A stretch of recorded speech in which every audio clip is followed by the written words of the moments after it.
Ahoy friends, I'm Drew, and this is going to be the tale of how my wife and I began owning rabbits.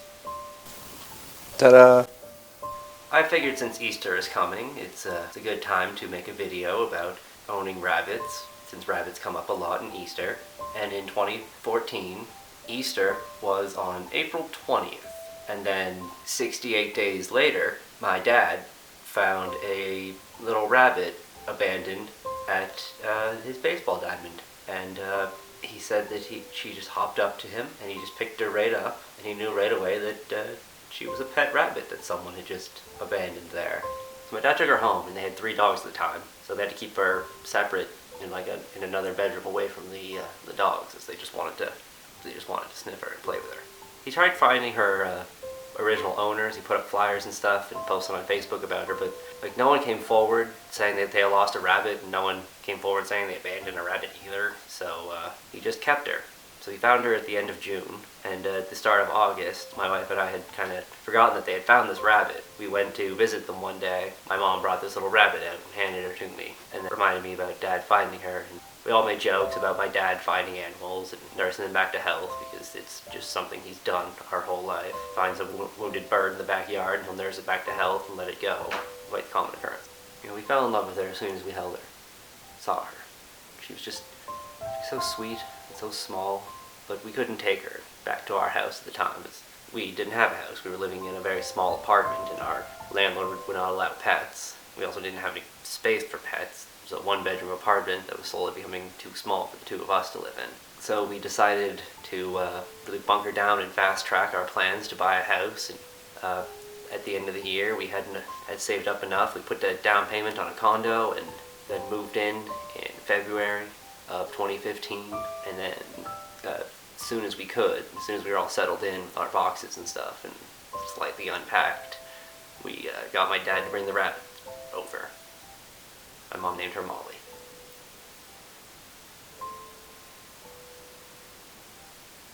As soon as we got her, we had to start learning about how to properly care for a rabbit, as my wife and I, we had no idea what we were doing. I had grown up with dogs. She had never had a pet, so I was just used to caring for dogs of various sizes, medium and large and small. But rabbits aren't like dogs, or like cats, or like rodents. They're like all 3 of them combined into a small little ball of fluff that I love.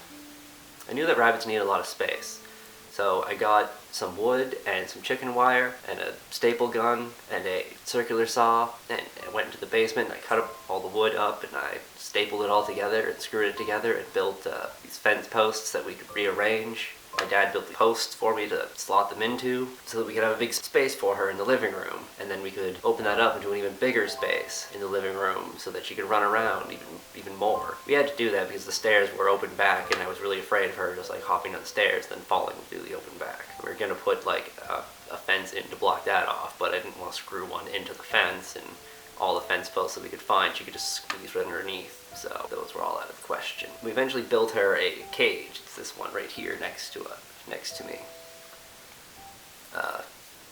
I'm sitting in the rabbit space right now. About 6 weeks after we adopted Molly, we had learned that rabbits do better when they're in pairs, and my brother's friend had adopted a rabbit, and she didn't have enough time to really provide for her, so she was looking to rehome her, and that's how we got the Daisy brought to our house and just delivered to us in her cage. And we made another little pen for her on the other side of the living room, blocking off one part of our kitchen so that the 2 of them could be kept separate until we had them spayed so that they wouldn't fight, and then we could do the long, slow process of bonding them together. Getting them spayed was, not to say difficult. We had to bring in Molly twice because she had fallen into heat. But eventually, once we had them spayed and calmed down, we tried to bond them together. We had read all kinds of research about proper ways of doing it, and we kept putting them into different carriers and bringing them into neutral territory in a bathroom, and they would just fight aggressively together. Daisy is quite aggressive, quite the fighter. But we eventually did figure out a bonding method that worked for us and worked for the 2 of them, and worked to keep Daisy from being extremely aggressive as soon as she was free from the cage, as she just hated being put into a carrier. Still does. After trying to bond them for several months, one day Molly sat in the back corner of her cage and refused to come out. And then we let Daisy into their play space together, and Daisy hopped right into their cage and hopped right into the back corner where Molly was and cuddled right up against her and just sat down next to her, and they stayed cuddled together for the next couple of hours. And after that, they were just bonded forever. And every time I saw them, they were always just pressed together, pressed right into each other. It was the cutest thing. Here's a few more pictures of Molly and Daisy together. Pictures that I've taken over the years and posted onto the internet. I have a lot of pictures of them. These are just some of my favorites. Most are from the last few years because I had a better camera at the time. I hope they know I love them.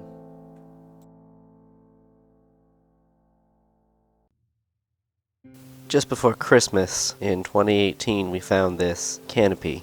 It was in the clearance section of a department store, and we thought it would look really cute in the rabbit space. So we bought it, brought it home, and as soon as we put it in their space, Molly came running out of her cage and ran underneath it, sat underneath it all night. She was just so happy, just kept purring. She'd run out from underneath it and bink and twirl, and then run back underneath it and sit and purr. She refused to come out from underneath it, so we had to start feeding her underneath it. It was just her favorite space in the whole house to be. We had a lot of great years with Molly and Daisy together. In 2019, Molly started sneezing a bunch, and so we took her to the vet, did some tests, and they discovered there was a particular bacteria that was growing in her nose. So we tried treating it, and nothing seemed to really work. We took her to a different animal vet several towns over and gave her a small animal MRI, and they found a little thing in her nose and then gave her surgery to try to remove it. We believe it was successful, and they got the obstruction of her nose, but there was still a problem of bacteria growing in her nose. And when we took her to get more tests, they discovered there was a second bacteria growing in her nose, and the two bacteria were both resistant to the medication that would fight the other one. So as we were treating one bacteria, the other one would just take over, and then when we treated that bacteria, the other one would just come back. That was going on and off for a while. It was manageable. We were treating her, but she was always sneezing, having all kinds of respiratory issues. We did everything we could to try to mediate those. We had a humidifier, had a hose in it, and we'd point the humidity at her face so that we get this like moist air coming into her nose, because that was supposed to help move things through her face, which our vet recommended doing. Tried doing that a lot. It seemed to help, I think. I don't really know if it did. It seemed to just bother her sometimes. I miss her so much. We kept trying to treat her, and we kept bringing her back to the vet, and having more tests done, and having more procedures done. Every now and then they would flush out her nose, try to help get all that mucus out of there, and that seemed to help. At least help her breathe, but it didn't really help fight the bacteria away. And then we always thought we had a strong handle on it. And I always thought she was going to pull through. But the bacteria caused her to have trouble breathing, trouble smelling, and I'm pretty sure had trouble smelling what was food and what wasn't food. She had quite the habit of eating things that she wasn't supposed to be eating. At the end of May 2021, as her health had started to just rapidly decline, we didn't know what to do, and then she wasn't eating and she wasn't moving one day. She was just biting on a piece of hay. I could tell that she was in a lot of pain. We rushed her to the emergency clinic, and we discovered that they gave her an x-ray, and they discovered that there was a blockage in her intestine, probably caused by eating something that she shouldn't have been eating, and they said that it was possibly going to cause a rupture in her organs, because the rabbits are so delicate they couldn't really do anything for her. The best they could do was give her pain medication, and call us to come to see her, say goodbye to her. The week before that, we had taken her to the vet and had another test done.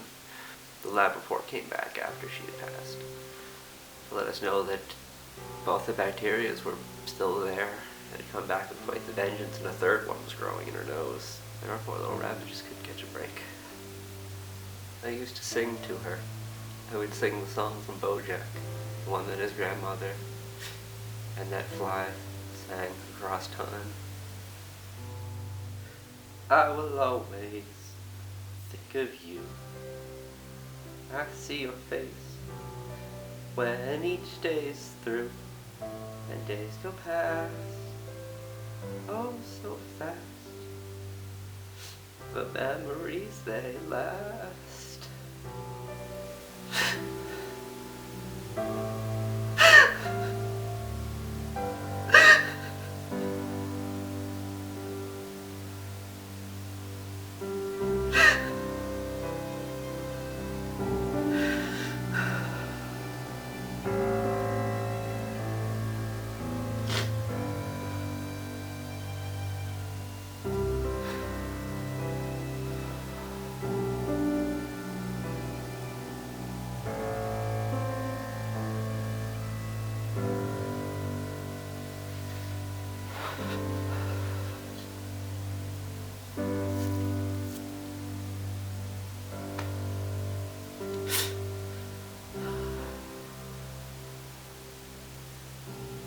the story of how my wife and I became owners of rabbits, and the story of Molly, a rabbit that someone just threw away after Easter.